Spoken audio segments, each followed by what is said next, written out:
behind the scenes with me as I direct and shoot a Subaru winter spot. A couple days ago, I posted that reel, and I realized that I did not even scrape the surface of what the shoot was and making it go from a bust to a success. So this whole video started with a phone call to my mom, catching up, and she told me that she saw this video, the reel that I posted on Instagram. And the first thing that she said was that my uncle didn't own the farm.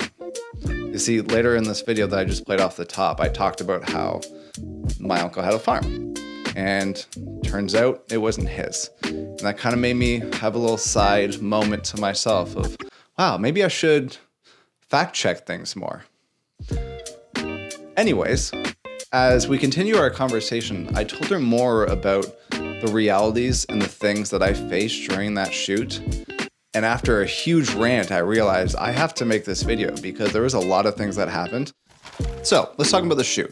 The basis of the shoot was to promote winter accessories that you can put on your Subaru. So we had two actors, they played friends, and that they were doing a day trip to go skiing. One was gonna pick them up with their Subaru, they're gonna throw the skis on the ski rack, and they're heading out for the day to do some skiing. After I receive any script, the things that I first like to figure out is location, people, props, and equipment, and figure out those solutions with the production company that I'm working for. So first things first, location. We needed a spot that had a good driveway to showcase the car and putting on the products on the car.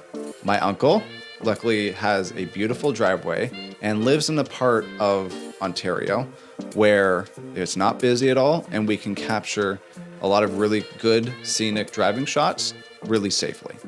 So location was figured out, on to the next thing, props. When I got this script, there was a line that says, this carrier can hold up to 6 skis and 2 snowboards, which makes me think, we need 6 skis and 2 snowboards. So in communication with the production company that I'm working with, I bring that up. They said, no problem, taken care of. Great, on to the next thing. Who are our actors and can they achieve what we need them to achieve in the script? Which so far just sounds like regular skiing. Yes, we have 2 actors, they know how to ski, we're set up for success so far. On to the next thing, equipment. So for me, what I used on the shoot was my C100 on a gimbal and my C200 on like a tripod and sticks. So whenever I needed a close-up, I would use my C200 rig, and then wide gimbal shots, I would have my C100 rig. Perfect, equipment is set up, we are ready to go. It is now 2 days before the shoot, and in Terra Nova, there is 0 snow on the ground and 0 snow in the forecast. And we kind of need snow for the shoot if we need to go skiing and want to make the video feel like it's in winter with no budget of making fake snow. So that's even out of the question there. So I decided to let the production company know that I believe we should push the shoot until later. It was a couple of days after what our original shoot day was that said that there was a 40% chance of snow.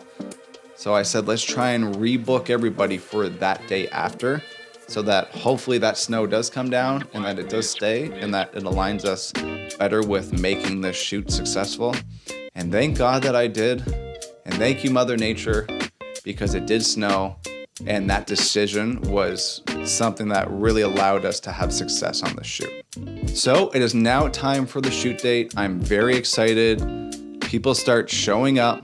My main person from the production company shows up in an SUV, and he does not have the skis and snowboards.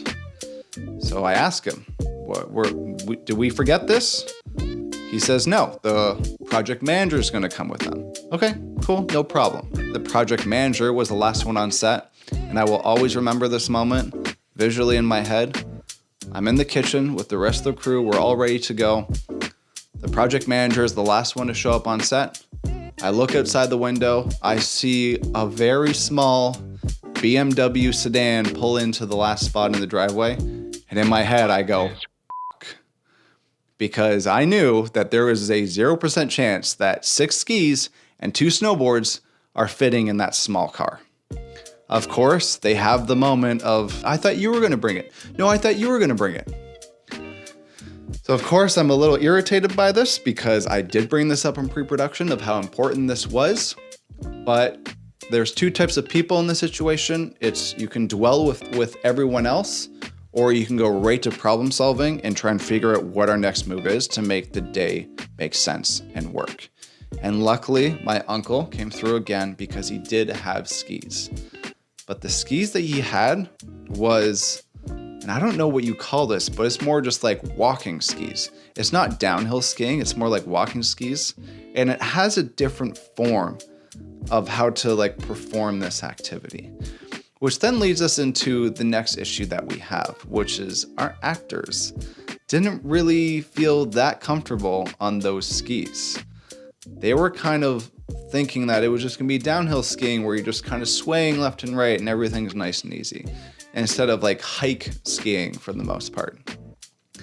Thank God again, my uncle came through and helped with kind of coaching them and teaching them through that.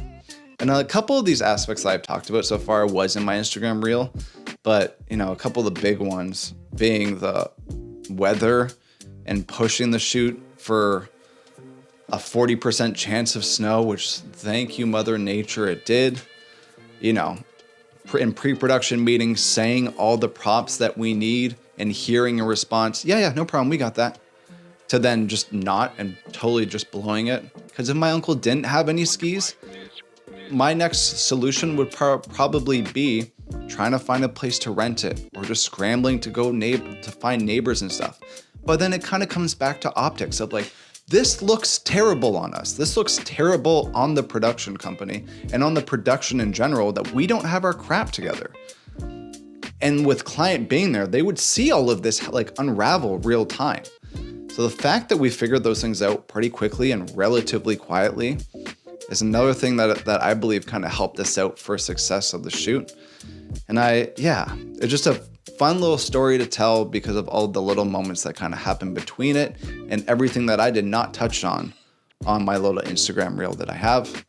So I hope you learned something from this. I don't know, probably not. If anything, this is just an excuse for me to rant about a funny little project that I did, which with all the speed bumps it had still turned out to be a pretty decent success.